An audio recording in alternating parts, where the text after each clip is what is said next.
Fala galera, hoje eu vou falar um pouco sobre a tributação e algumas taxas que incidem sobre os nossos investimentos, que é uma parte muito importante para a gente saber também, né? Para a gente ter um controle melhor do que a gente faz com as nossas operações para não ter nenhuma pendência fiscal, né? Então vamos lá. Antes de começar, como sempre, né? O aviso aqui, né, que as opiniões aqui contidas não representam a verdade. É material meramente informativo, compilado de informações reunidas, né, que se baseiam nos meus próprios conteúdos e conceitos que eu venho aprendendo. Bom, continuando aqui, o que a gente vai ver, né? A gente vai ver a tributação de ativos em renda variável, como calcular o preço médio, e os custos e taxas para investidores. Bom, vamos lá, né? Tributação de ativos. Em todos os investimentos existe a isenção de imposto de renda, né? Sobre ganho de capital. Vale ressaltar que é sobre o ganho de capital. Então, no mercado de capitais imobiliários não é diferente. Porém, entretanto, né? Existe uma isenção de lucros em alguns casos, como esse que eu vou falar aqui embaixo, né? Quando as operações no mês não totalizarem 20 mil reais, né? Então você vai fazer as suas vendas lá no mês, comprar as ações e querer vender, e elas não ultrapassando 20 mil reais no mês, independente se teve lucro ou não ultrapassando 20 mil reais, você não precisa emitir DARF e pagar o imposto de renda, né? Bom, você não paga imposto, porém precisa declarar no imposto de renda anual, né? Que é o IRPF. Vale ressaltar que a gente precisa declarar, né? E essa isenção vale somente para operações no swing trade. E outra informação importante que eu não coloquei aqui, ela só serve para ações. Então não tem essa isenção em ETF, não tem isenção em BDR, não tem isenção em fundo imobiliário, somente para ações, tá bom? Eu vou trocar aqui a minha caneta pelo meu apontador de laser, que é melhor.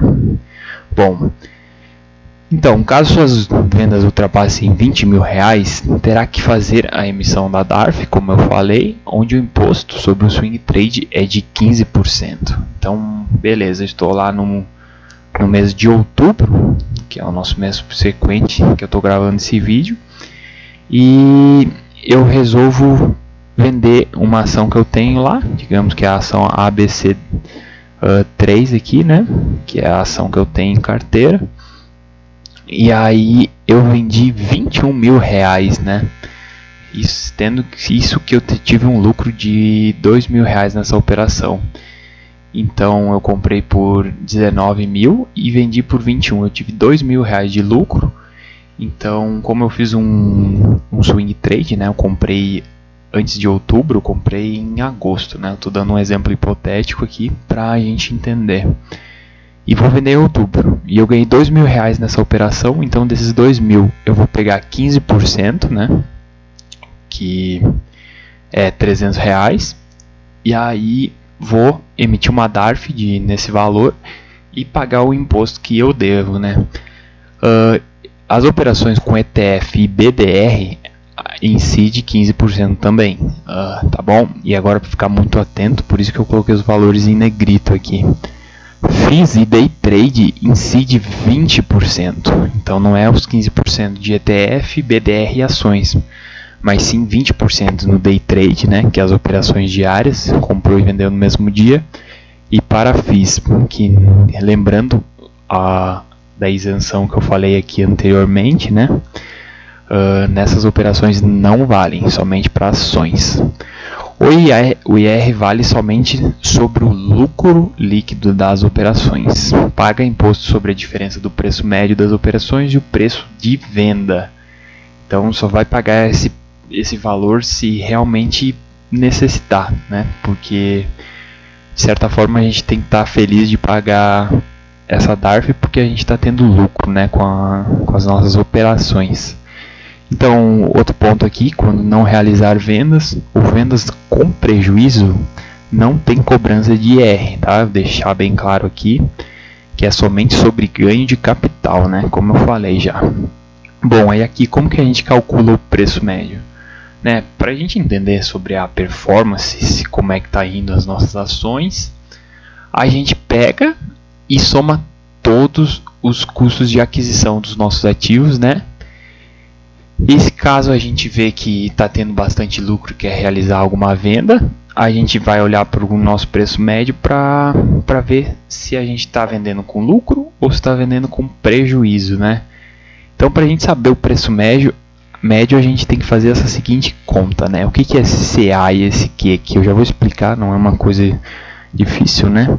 É o custo de aquisição 1 vezes a quantidade, né? Mais custo de aquisição 2 vezes a quantidade, mais custo de aquisição 3 mais vezes a quantidade, perdão. Todos esses são vezes a quantidade. Dividido pela quantidade total. Isso vai te dar o preço médio. Bom, aqui eu trouxe um exemplo, né, da nossa ação hipotética, né? Eu comprei a R$10,80 100 ações, né? Deu 1.080 fazendo essa conta. Mais 980 vezes 200, né? Quer dizer 980 vezes 200. E depois mais 10 vezes 100. Comprei mais um lote aqui. Fazendo essas operações aqui e dividindo pela quantidade total de ações que eu comprei, eu vou chegar num preço médio de 10,10, né? Dessa operação eu estou com um preço médio de 10,10. Então, se porventura no futuro eu vir a vender essa ação por 11, eu estou tendo um lucro de 0,90 centavos por essa venda, né? E se eu tiver, lembrando, né, uma quantidade e vender menor do que 20 mil, eu não preciso emitir a DARF. Então é uma coisa muito interessante, né? E caso eu venda mais de 20 mil, eu tenho que emitir a DARF e pagar sobre o lucro líquido que eu estou tendo, né? Então, se eu vendi as ações aqui por 11, eu vou ter 90 centavos de lucro por ação. É só fazer a quantidade aqui. Claro que esse valor aqui não chega nem perto dos 20 mil, mas é só para dar um exemplo. Bom, quais são algumas das nossas obrigações, né, como investidores? A gente precisa calcular todo mês o preço médio. Por quê? Tem gente que não costuma calcular todo mês, porque prefere mais anualmente, né? Porque todos os anos a gente precisa fazer a entrega da declaração anual, né? Que é uma das obrigações masters que a gente tem como investidores, que independente se investiu R$1 ou 10 mil, a gente precisa fazer essa declaração. Então, se todo mês eu compro ações, por que não é melhor a gente já pegar as notas de corretagem e já ir anotando os nossos preços médios das ações, né, das nossas operações? Eu uso uma planilha para isso. Quem tiver um interesse, é só comentar aí embaixo que eu compartilho essa planilha. E a gente precisa também pagar a DARF, caso tenha, né? Se a gente realiza a venda e com lucro, né, a gente vai ter que emitir a DARF e pagar. Mas como a gente é value investors, a gente não fica vendendo as ações por qualquer coisa, então muito provável que a gente não venha pagar a DARF, né? Bom, agora falando dos custos e as taxas para nós investidores, né? A gente tem as taxas B3, né, que são os emolumentos, umas taxas fixas por cada transação realizada no mercado, né? Então elas vão cobrir o registro, catalogação e o armazenamento de dados. Isso é cobrado pela B3. Taxa de custódia pela B3 e corretora. Ela serve, né, para manter os ativos, para manutenção dos dados e atualização, né? E é proporcional ao valor investidos, cobrados tanto em renda fixa quanto em renda variável. E o Tesouro Direto ele cobra 0,25% de taxa de custódia. Eu já vou mostrar uns dados aqui muito interessantes sobre essas taxas aqui, né? E ativos de renda variável até R$300 mil, eles não têm cobrança de taxa de custódia. Então, para a gente que é pequeno investidor, é muito interessante. Tem a taxa de corretagem, né, que as corretoras cobram, ela é cobrada por cada operação que tu faz no mercado, né? Tanto de compra quanto de venda. Algumas corretoras cobram um valor fixo e outras proporcional ao valor investido, né? E já existem muitas corretoras por aí, se não quase todas, elas cobram taxa zero de corretagem. Então vale muito a pena dar uma analisada em quais que cobram essa taxa zero, porque o pequeno investidor sai ganhando muito. Porque se for comprar 100, 200 reais com ações e uma taxa de corretagem, emolumentos e tudo der 20 reais, acaba saindo muito no prejuízo, né? E agora falando das taxas de administração em fundos, né? Que ela visa remunerar a gestão do fundo, né? A administração, os custos operacionais. Então ela serve para administração, né? Enfim, serve para todo esse background aí da gestão para manter esse fundo, né? Ela é uma taxa fixa sobre o patrimônio líquido do fundo, né? Então não é sobre o valor que tu coloca lá, mas sim de todos, sobre o patrimônio líquido. E depende muito do valor, né? Porque ela varia de 0, né, em alguns fundos de renda fixa, a 3% em fundos de ações, né? Taxa de performance, ela é cobrada sobre o que excede o benchmark. Eu trouxe um exemplo aqui que eu já vou falar. E ela serve basicamente para recompensar o gestor, né? Todo mundo vai querer, pensa assim, você gostaria de dar o seu dinheiro para Warren Buffett e ele investir, e se ele retornasse com lucro, você talvez não se importaria de dar um certo valor para ele. E é assim que funciona um fundo, né? É uma recompensa para ele que alinha o investidor e o gestor, né? Quando ele está excede, né, o seu benchmark, merece essa recompensa, claro, né? Aqui o exemplo: se o Ibov subir 20% e o fundo 25%, essa taxa de performance é cobrada sobre os 5% que excedeu. Então não é cobrado sobre os 25%, mas sim 5%, que é o que bateu o Ibovespa, né? Então, ó, se o fundo tiver uma taxa de performance de 10%, será cobrado dessa seguinte forma, né? 10% vezes 5%, né? Esses 5% que excedeu vão se tornar nosso valor cheio, e desse valor cheio a gente vai tirar 10%, que é o valor total que ele vai cobrar, que ou seja, é 0,05 nessa nossa conta aqui, desse total de 5%. Bom, essa foi a aula de hoje. Agora eu vou mostrar aqui algumas curiosidades, que eu trouxe aqui algumas informações importantes, né? Só deixar carregar aqui. Quero mostrar as tarifas do Tesouro Direto, as tarifas de renda variável. Aqui eu trouxe um fundo para a gente analisar justamente essas taxas que a gente falou. E aqui eu trouxe alguns custos operacionais de uma corretora aqui, para a gente entender mais. Bom, vamos começar pelo fundo aqui, que foi o primeiro que carregou. Peguei aleatório, tá? Não é uma indicação de compra nem nada.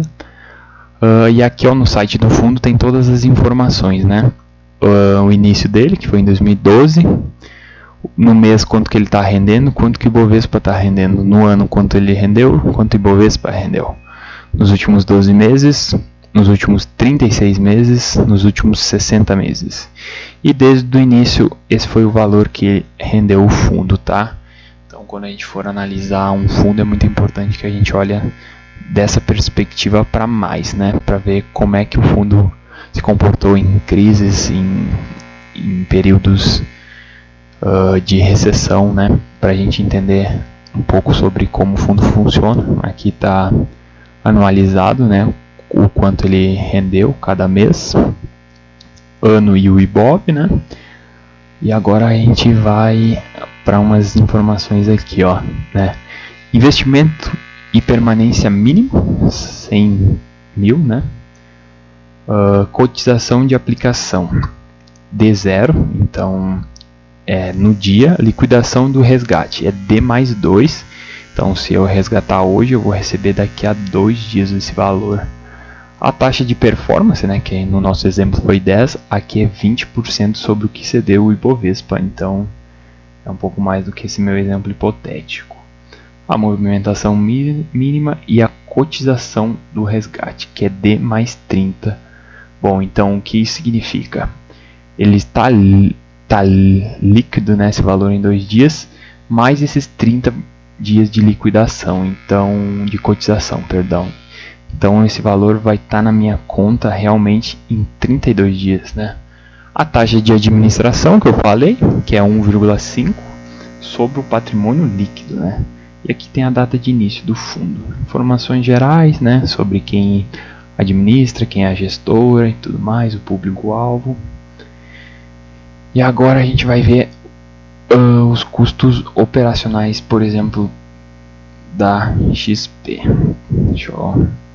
Aqui, custos operacionais.